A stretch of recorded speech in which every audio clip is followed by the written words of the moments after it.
Yeah, friends, in the earlier class we have discussed about Vedic culture. Now we'll discuss about early Vedic period and later Vedic period. So before getting into the topic, let us answer these questions. The institution of Varna appeared in the Rig Vedic period or later Vedic period.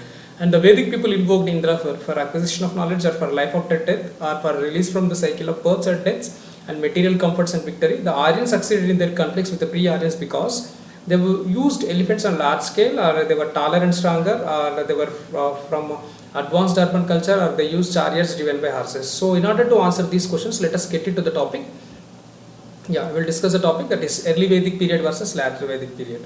So early Vedic period is also called Rig Vedic period. It is from 1500 BC to 1000 BC. Later Vedic period is from 1000 BC to 600 BC. Yeah, friends, early Vedic period or Rig Vedic period. So what is the source of knowledge of this early Vedic period is nothing but Rig Veda is the only source. And the people who lived in this period are called Aryans. Themselves they called as Aryans, and they were confined to Sapta Sindhu region. What is the Sapta Sindhu region? The Sapta Sindhu region is nothing but river Sindhu and its 5 tributaries and Saraswati. So river Sindhu and its 5 tributaries. What is river Sindhu? Nowadays the names have been changed and Sindhu is called Indus, and the 5 tributaries, one is Vitasta is called Jhelum, and Asikani is called Chenab, and Vipas is called Bees, and Parushni is called Ravi, and Sutudri is called Sutlej, and Saraswati is called Sarusti, and some people believe it as Gagar. So there was an important war in this Vedic period that we have to know, that is called Dasarajan War, the battle of 10 kings we say. It was a conflict between the Aryans for the power, and it was a war against Sudas and 10 other kings. The 10 other kings are Purus, Yadus, Turavas, and Anus, Druhyus, and Alimas, Paktas, and Balans, and Sibis, and Vaishnavis. So then in this war, Sudas were victorious. And this is where you can see here Yadus and Turavas, etc., and Aravats, and this is you can see the people over here. Yeah. What is later Vedic period then? It is a period where in the early Vedic period, basically Aryans were nomadic people. They were not settled at one particular place. Here the people have settled, and the center of culture, earlier the center of culture was around Saraswati river, now it is shifted to Ganges river, and it is in this later Vedic literature, India has been divided into 3 parts, that is Aryavrata and Madhya Desha and Dakshinapatha. And Aryavrata is nothing but northern India, Madhya Desha is nothing but central India, and Dakshinapatha is nothing but southern India. It is because of Vindhya mountains. So that is the Vindhya mountains, regarding Vindhya mountains in the later Vedic literature it was mentioned. So now we'll discuss each and everything. And Rig Vedic period, first we'll discuss polity of this Rig Vedic period. The Kula was the basis of social and political organizations. And above the Kula were the Grama. There were other things. There were Grama, Visa, the Vis, and the Jana, and the Rashtra. Kula is nothing but the family. The head of the family is nothing but the Kulapa, and the Grama is nothing but village, and Gramani is the head of the Grama, and Vis is nothing but the clan, and Vispati is nothing but the head of the Vis, and the Jana is nothing but the people, and Gopa or Gopati is nothing but the head of the people, and Rashtra is nothing but the country, and the Rajan is nothing but the head of the Rashtra. The order is nothing but the, some group of Kula will form a Grama, some group of Grama will form a Vis, some group of Vis form a Jana, some group of Jana will form a Rashtra. That is how the order is. And Rajan is the head of the country, and royal descent is generally that royal powers were hereditary, that the priority was given to the first child, that's primogeniture, and in this period the Purohita, like the priest, was the first ranking official. He was given lots of importance, and there existed assemblies such as Sabha, Samiti, Vidhat, and Gana. And the army consisted of foot soldiers and charioteers. Because of these charioteers they were called very powerful. So because some other the contemporary of this period, no other people will had this kind of chariots. And in this assembly, Sabha, Samiti used to check the arbitrary powers of the arbitrary rules of the kings. So now go to later Vedic period, later Vedic age and polity of the people. In the Rig Vedic period, the Kula was there. Here the large kingdoms have been formed, and in Tatreya Brahmana, it referred to the theory of divine origin of kingship and the military officials of Rig Vedic period. And if you discuss about the heads, it is the Gramani was continued, and there was a Senani, he is called a military head, and he is also continued. And Setapat Brahmana refers to 12 Ratninas. Ratninas means like earlier in the Rigvedic period, Ratninas means civil functionaries. Early in the Rigvedic period, only the Purohit was mentioned. Here, some other people, 12 people were mentioned. The important were Mahishi, that is nothing but queen, and Yuvaraja is nothing but queen, crown prince, and Sangrahitri is nothing but treasurer, and Bhagaduta is nothing but collector of taxes. These are civil dignitaries, civil functionaries. Yeah. So, and here also Rajan is the head of the family. There existed assemblies such as same Sabha Samiti as in the case of Rigvedic period, and they had the same powers. And here judiciary also grown up, and judiciary also grew. And the killing of Brahmana, killing of an embryo, and homicide and stealing of gold considered serious offences over here. And yeah, this is what about the polity of these people. And society, when we come to the society, the society of the Rigvedic period was egalitarian, and society comprised of 4 varnas, namely Brahmana, Kshatriya, Vaishya and Shudra. Don't confuse yourself as these varnas with caste. These are not the caste. These varnas are only, the classification was based on the profession or occupation of the individuals. And some same family can have people in different varnas also. There was an inscription which was saying that 4 members of the family are in which different professions. If someone is in ruling administration is called Kshatriya, someone is teaching is called Brahmana, someone is doing business is called Vaishya, someone is in the other people are called Shudras. If three people are in the family, if one is teaching is called Brahmana, if someone is having administration is called Kshatriya, someone is doing business is called Vaishya. That is how these are not related to caste. Whereas in later Vedic period, the fourfold division, this fourfold division was very clear, and it was not based on the profession, it was hereditary. From there, this division of powers have started. It is based on the hereditary. Like the one who born in a Vaishya family is only considered as Vaishya. That is how it has gone.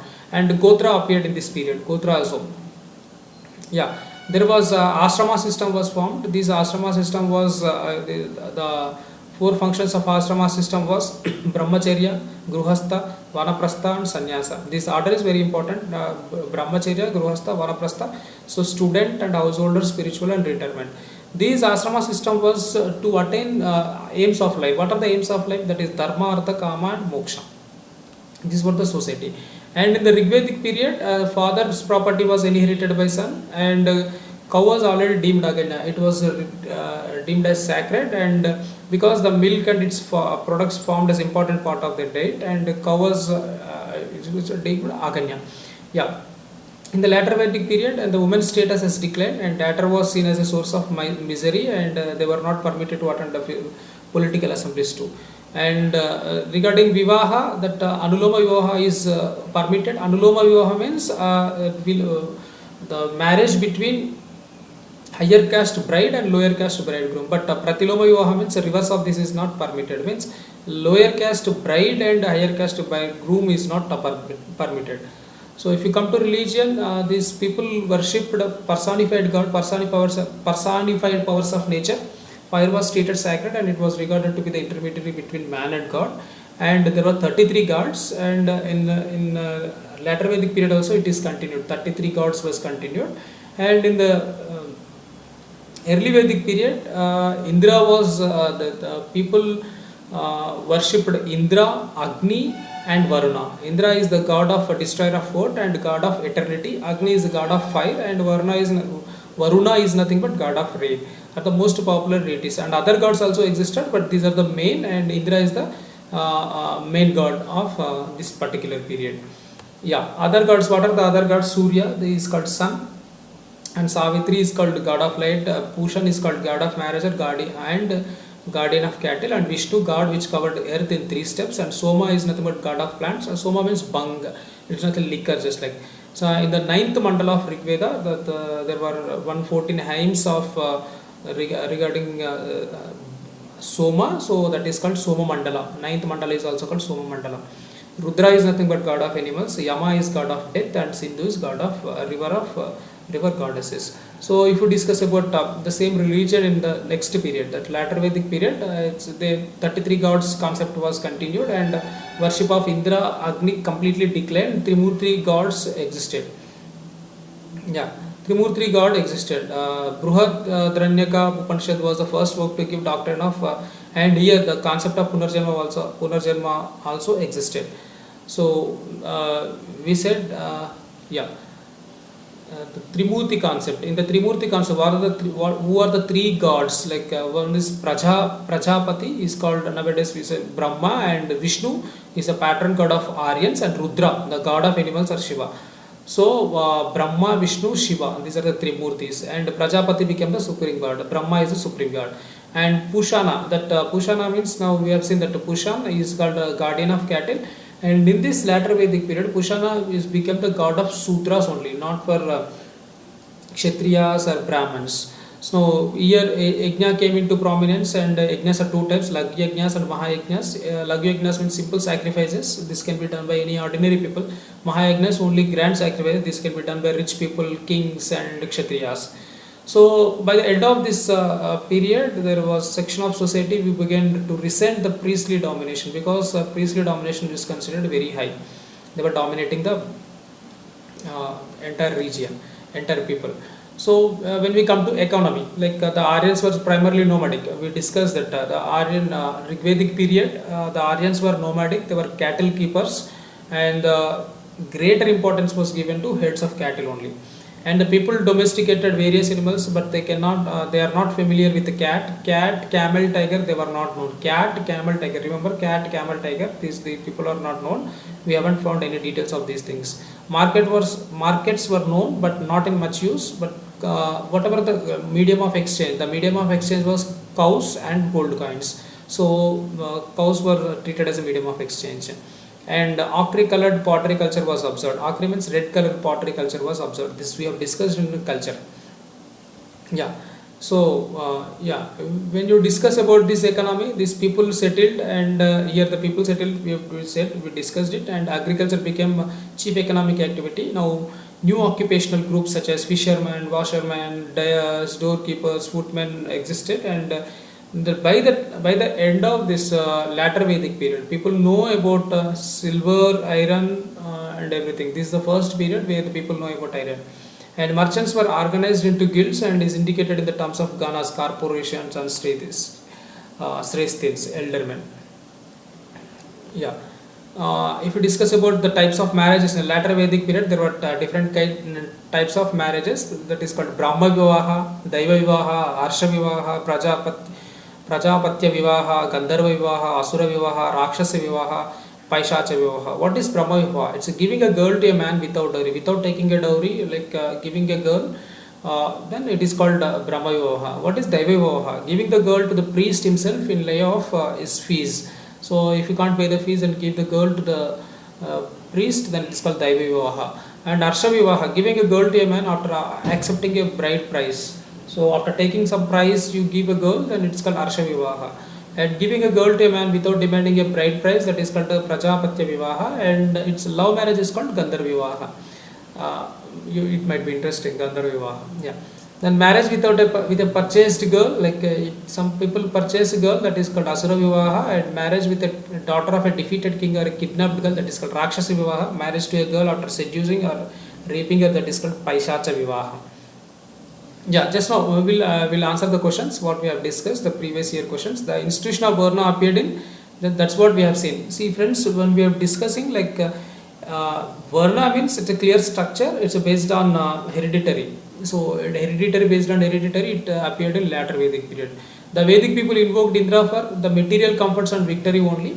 So like in the early Vedic period or Vedic period, any people based on the profession, people were called into divided.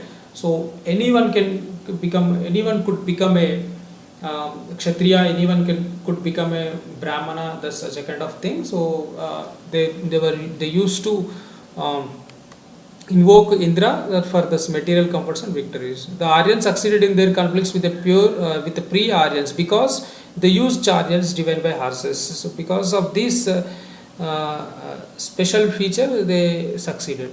And which of the following stages of life of a man in Aryan society in ascending order of age is correct? Brahmacharya, Grihastha, Vanaprastha and Sannyasa. That's what we have discussed. And the Rigvedic Aryans were pastoral people born out by the fact that there were many references to the cow. Most of them fought for the sake of cow. Many of the